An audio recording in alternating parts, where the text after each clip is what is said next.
there's a story about birds flying around Niagara Falls.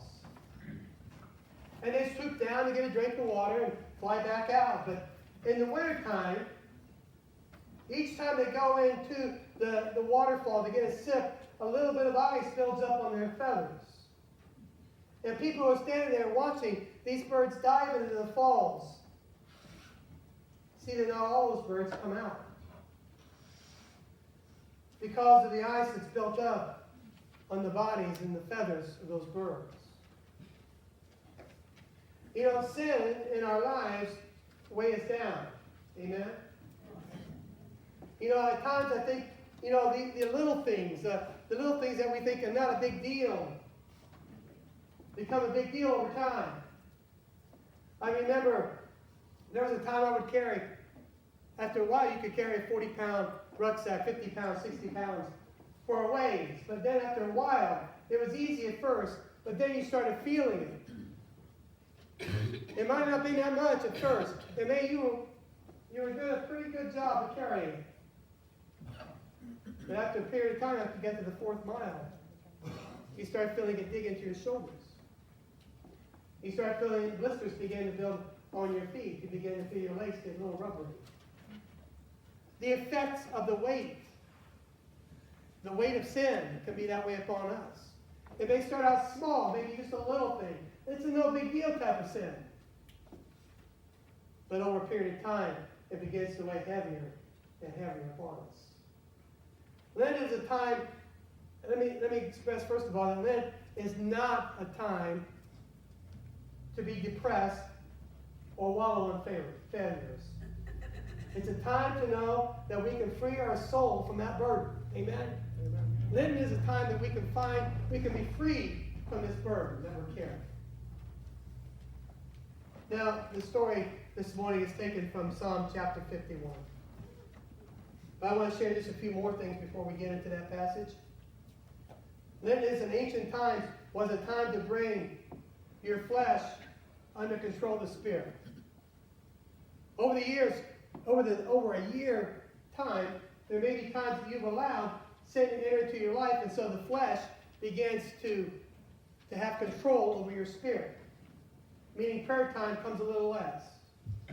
Worship comes a little less. And Lent was a time to stop ourselves and recognize that somehow flesh has got control of me. And we need to have a time of reflection. We need to have a time of repentance. Because we are still flesh and blood. We are not spiritual. We are not totally spiritual yet. We are not in heaven yet. And so we will always be tormented by the sin that is still within our flesh. We've been forgiven. The blood has cleansed us. But yet we will still find ourselves drawn. Paul tells us that there's a conflict within us between the flesh and the spirit. I mean, you feel it many times, don't you? My way or God's way? I mean, that's the best way to put it. My way or God's way is the conflict. Even getting up at church on Sunday. My way, stay in bed, stay warm, or God's way, get up, get ready, and go to church. And so we see that there's a constant battle, and they knew this in ancient times even. And so they have this time where the flesh can be conquered again. And you go through a period of time of reflection and a time of repentance. It was a battle between the old self and the born-again self. So I want you to know that Lent is a period of time when we reflect on how we are really acting, even with the little sins that aren't that big of a deal. Psalm 51 is you might say, a prayer of confession. I believe it's an interesting story here. I want to give you a quick background. If you want to read the entire story, look at 2 Samuel in the Old Testament, chapter 11.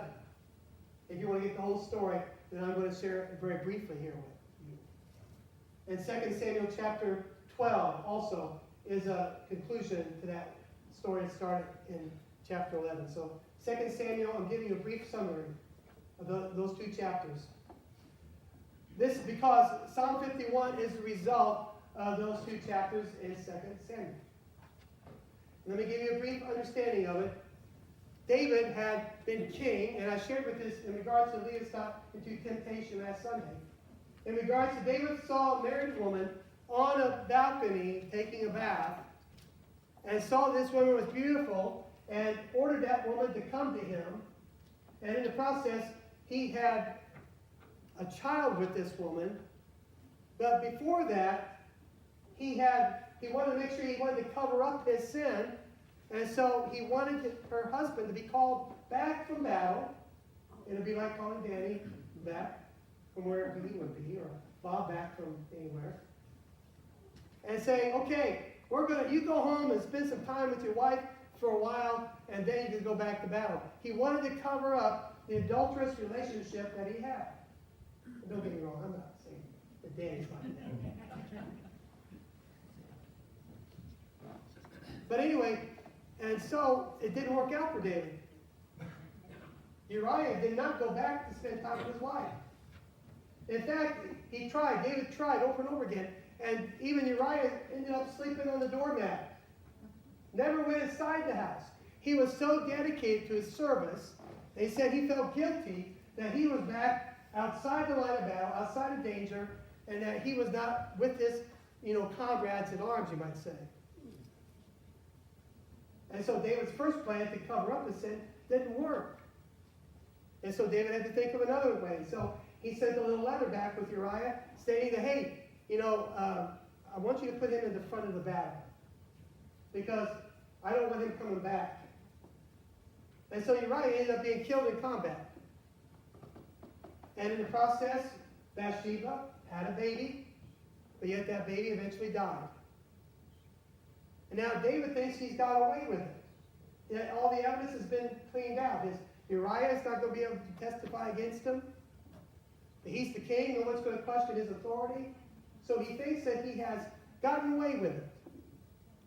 Basically, that's where it's at. And we have no idea how many years maybe had passed from that moment to the moment that Nathan, not my Nathan, but Nathan comes to the scene. He's not that old. The prophet Nathan comes to confront him. And so, I'm going to go ahead and give you the first part, second part, the headings underneath those. The first part in your outline is chapter 51 of Psalm 1 through 6. The title is Confession of David. The Confession of David, 1 through 6. Part number 2 is the cleansing of David. The cleansing of David. And that's from 7 to 10 verses. The same chapter, the part 3.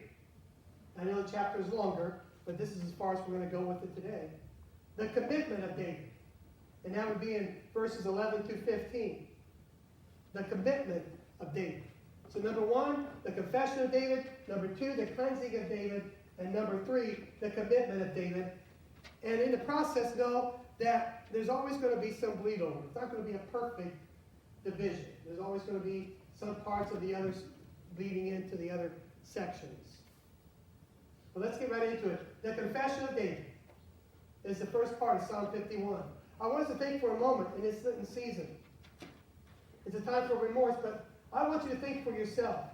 This Psalm 51 is a wonderful example for the church during Lent. In regards to how we go about going through Lent, through confession, how we go through this period of Lent by cleansing, asking for cleansing, and by going through the season of Lent with a commitment. I want you to look at this as a pattern for the church during the season of Lent. Because, brothers and sisters, I believe many of us, in some way or another, are David. We need to put ourselves in David's place. So, David says, I acknowledge my sin in verses 3 and 5. First part of the confession is for I, in verse 3, if you want to follow along, and I hope you are, in verse 3, for I acknowledge my transgressions, I was brought forth in iniquity. And then in verse 4 he says, against you, and you only, have I sinned. Now there's a noun, a personal pronoun, It's a little one. It's only one single letter. I. In a confession, we take responsibility for our sin. Now, not like Adam. When Adam stood before God and said, well, it's that woman's fault. She's the one who made me eat of that fruit. Adam did not take personal responsibility for his sin. When we are truly confessing, we have to take responsibility. We cannot make excuses because, well, my parents didn't treat me right, or my teachers were mean to me, or someone called me by name, and we cannot use excuses like that, but it's been accepted. And so many times, people use confession as a time to blame somebody else. But David is saying, he's given us a true model here by saying, it is I acknowledge my transgression, O Lord. I mean, I can just think of that moment that he's standing there, and Nathan has reminded him he's the man who's been the one who's taken someone from someone who couldn't even lose something. I'm trying to get the story and I can't. But I want you to understand, the excuses cannot be taking place. True confession is where we use the I. I brought this upon me. I acknowledge my transgression. I am the one who sinned. In a confession, you don't start blaming your teachers and your wives or your spouses or your employers or your circumstances, social circumstances. So against you and you only have I sinned. David realized the gravity of his sin. And he's appealing at this time to God's grace. Well, we would call it mercy in the Old Testament. So he's appealing to God's mercy here. Now, in the New Testament, we have learned the doctrine of grace. But they're both very close together. And so David's appealing to God's mercy. He's appealing to his love. He's appealing to his compassion. I'm going to share with you in the New Testament where Bartimaeus, in Mark chapter 10, he was a blind man sitting at the city gate. He cries out to Jesus, Son of David, have mercy on me. On twice, he's asking for mercy. He's asking basically that word, that desire. He's basically asking for God's compassion. He's asking for God's love. He's asking for God's mercy.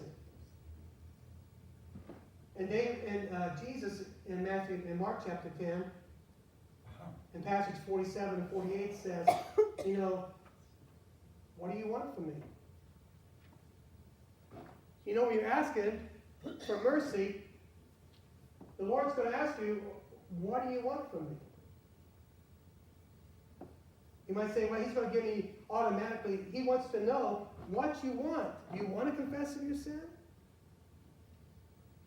Or are you just trying to find an excuse to get out of it? So we have confession.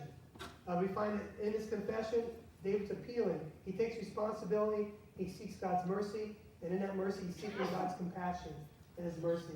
When we move on to the cleansing of David. When blind Bartimaeus cried out, Lord, have mercy on me, and he finally brought up into his presence, Jesus asked Bartimaeus the question, what do you want from me? Today, David answers that same question. David wants to be made clean. It says in verse 7 through 10, and this is the part that I wish I had more time, but that phrase, purge me with hyssop. Now, those of you who are dealing with natural remedies, you know what hyssop does? You know what hyssop is used for? The plant. It's a plant. For those who are master gardeners, those who deal with herbal remedies, hyssop is an Old Testament cure-all. Its oils were good for sore throats, for sores, for coughs, for colds.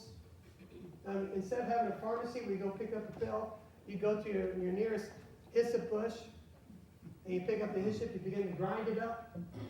You begin to either put it to boil it, to drink it, for a cough syrup. So hyssop, in that time, was known for its healing qualities. And to say purge me It means to get rid of. So David's asking God, get rid of anything that is sick within me. Get anything that is sick within me. Get rid of it. Purge me with this. Heal me from the sickness of sin. And I shall be clean. David desired not to be washed on the outside, but to be washed on the inside. To restore his joy again. Make them hear my joy and gladness in verse 14. David is seeking restoration and cleansing. You can put that down as the cleansing of David. That's what his desire is. To seek restoration and cleansing. To get rid of the sickness of sin within me. Purge me with hyssop. Heal me from that sin within me. And there was a common bush as well. The Lenten season lets us take time to consider. Let's just look at what the clarity of our sin. Hopefully we do. Lenten is a time for our sin to be ever present before us. Lenten is a time that we realize that we are David. That we are David. Number 3, the commitment of David. In this area, David commits to a change. Teaching his transgressors.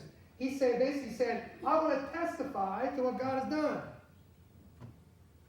I want to teach the transgressors. I want to let them know what God has done for me.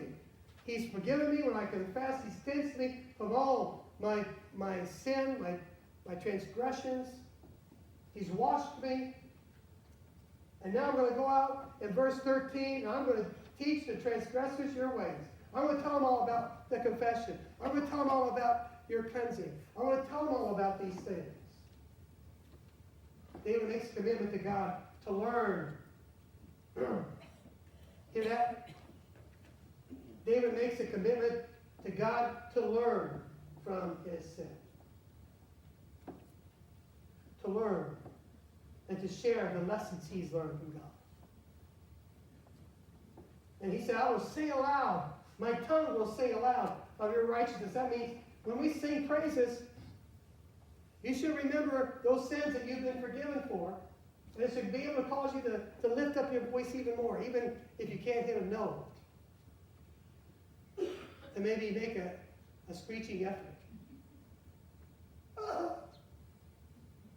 Whether it sounds pretty or not. Open up my lips and my mouth will show forth your praise. We should always be talking about what God has done for us. He says, that's what I'm going to do. Lord says, you've forgiven me for my transgressions. You've cleansed me from all my sin. I'm going to go and tell everybody what you've done. And I'm going to sing about it. I'm going to shout about it. Sad part is many times we've forgotten what God has done. I won't ask for any amens, but I'm going to say amen. Because there are times I forget. I remind myself what God has done. And when I'm reminded, man, I tell you, don't be around me. You might see me. I mean, there was a time I used to be able to jump, you know. There was a time I used to be able to clap my hands. There was a time I used to be able to dance across the floor. Can't do that anymore. I know that image is probably crazy in your mind. But he said, renew a committed to worship God and to make it known to the world what God has done. So we can see, number 1 is confession and the breakdown of Psalm 51. And I want you to look at it as a prayer. Because if we don't confess, if we leave any part of it out, then you'll never know the fullness of God's blessing. Because we can confess our sin and we can be cleansed, but yet if we're not out to commit to share what God has done, then we're missing out a very vital part of testifying what God has done. Because believe it or not, there are those who need to hear it. Amen. I mean, I know many times we just hang around church people, we don't really hear the people who are truly in need and need to hear a word of encouragement, want to hear what God is doing. There's so many people out there. They have no idea what God can do for them. They don't even believe me when I tell them what God can do for them. Because they never heard it enough. But what if all of us began to share with people that how good, even if they don't even ask, just say, man, God has been good today. Just a passing greeting, so people will know and hear that God is moving, that God is working somewhere in somebody's life, and give them a little hope. Give them a little hope in knowing that God is helping someone, and in that someone, that might be me. So understand the importance of what it means to testify. Be committed to sharing what God has done for you. And you may ask for confession, but if you don't take responsibility for it, then you have not confessed. I'm sorry to say, you have not truly confessed your sin if you haven't taken responsibility for it. And then ask God to purge you from all desires, all that sin sickness. Purge it from me. Purge any sickness that would cause me, any sin sickness that would cause me to sin again. Lord, just wipe it out, clean it out, cure it, heal it, whatever it takes. So in your prayers, you may be asking God, I know I've sinned, but man, would you take that away from me? That desire, would you cleanse me from that?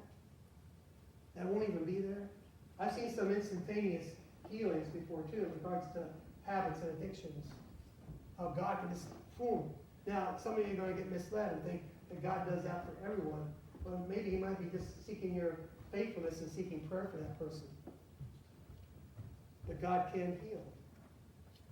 And so, confession, again, cleansing, asking for cleansing, and committing to what God has done. It'll change your worship on Sunday. It'll change your attitude when you go to work or wherever you go on Sunday or the next day after that. It'll change your entire outlook on life. And when we begin to sing the hymns, or sing his praises, all of a sudden something will begin to leap up in your heart, and you realize that's me, and you'll be clapping, you'll be singing louder, you'll be screeching louder, whatever note you hit. Because God just wants a joyful noise. He doesn't care if it's in tune or not. That's good for a lot of people to hear. That's what let you know. God doesn't care if it's on a perfect pitch. He just wants you a joyful noise. And that's all he cares about. Because he wants you to know that he has plans for you. That the next season is a time to look deep within us. See, David carried that weight. We do not know for how long. He thought that he had gotten by with the adultery and the murder. We have no idea how much time took place between that sin and Nathan's confronting him with that sin. Some think it was a year, some say 2, some say months. But yet David is confident that he's gotten by. His life's going on as normal. He's got problems, believe me, but he hasn't made the connection yet of why things aren't going right in his life. But Nathan comes in and makes it clear to him, maybe some of these things that are happening in your life, maybe it's because of that. David's a wonderful study in regards to a person after God's own heart, an imperfect person after God's own heart. Yet there's something about David that attracted God. That even in spite of his weaknesses, that God loved him. And God took him back. When we realize that that sin that we thought was not a big deal has become a big deal, we follow this process that David gave us in Psalm 51. Maybe you could say again, my lips and my mouth will show forth your praise. My tongue will sing aloud of your righteousness. My joy shall be restored in my worship. As we come into what a more perfect time for us to do our own reflection this morning in this season to celebrate the Lord's Supper. The communion, to know that it was through God's grace that we have that burden of sin. lifted. That he carried the weight. And I know again, we do not know how heavy the weight of sin is. I do know, again, as I shared with the children, I felt it when God pointed out to me that I was still a sinner. And the weight was on my chest.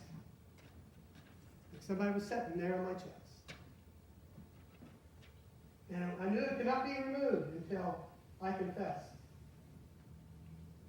Many of you maybe have that same experience, but I felt that weight lifted from me. And I never will forget that day. Because when I went back, I was a different person. Don't get me wrong, I'm not trying to romanticize it, but I was kind of like floating back to my pew. It was like I was lighter. Like I'd just been forgive me, but I was the biggest loser, you might say. Because God had just taken all that away. And I walked back, and I felt the sense that a peace that surpassed all understanding. That's my hope for all of you. That no sin has taken up residence in you. And that through this Psalm 51 model, maybe you will see a path to rid yourself, to purge yourself of any sin sickness that you may have. Any sins that may be no big deal to you. Would you pray with me? Father in heaven, we come to you now. This service has always been in your hands. We've never taken it away from you. So we commit the rest of this service to you in regards to this taking of communion. Lord, remind us that we are not perfect. Remind us that without you, we could never be saved. Remind us of David, that many of us are like David. We think that life is going great because we live so long without being challenged.